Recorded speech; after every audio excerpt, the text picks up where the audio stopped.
আলোচনা করব model test 10। কোন গ্রন্থটির লেখক হাসান আজিজুল হকের? হাসান আজিজুল হকের গ্রন্থ হচ্ছে আগুন পাখি। যে সালে বাংলাদেশের পোশাক শিল্পে কোটা ব্যবস্থা বিলুপ্ত হয়? 2004 সালে কোটা ব্যবস্থা বিলুপ্তি হয়। পার্বত্য চট্টগ্রাম শান্তি চুক্তি সম্পাদিত হয় 1997 সালে। গ্রামীণ ব্যাংক প্রতিষ্ঠিত হয় কত সালে? 1983 সালে গ্রামীণ ব্যাংক প্রতিষ্ঠিত হয়। অপরাজয় বাংলার ভাস্কর কে? সৈয়দ আবদুল্লাহ খালেদ। হরিপুর তেলক্ষেত্র আবিষ্কৃত হয় 1986 সালে।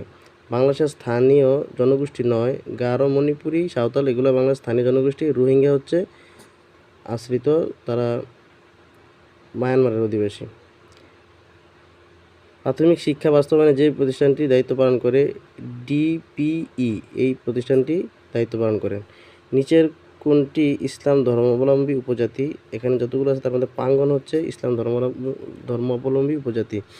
বাংলাদেশের জাতীয় সংসদের 300তম আসন হচ্ছে বান্দরবন। বান্দরবন হচ্ছে 300তম আসন।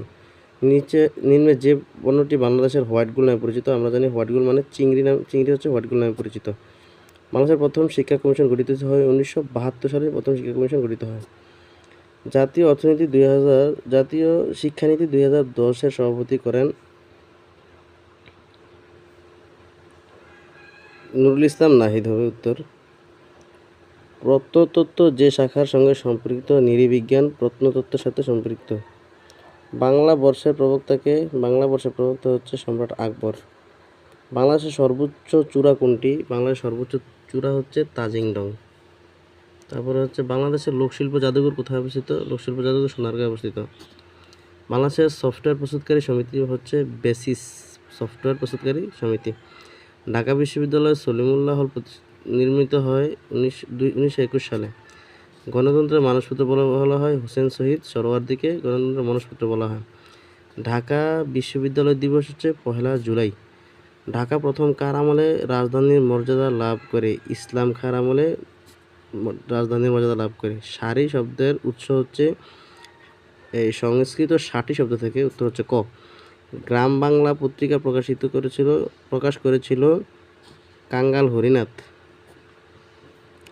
বাংলা নববর্ষ 1 বৈশাখ চালু করেছিল সম্রাট আকবর।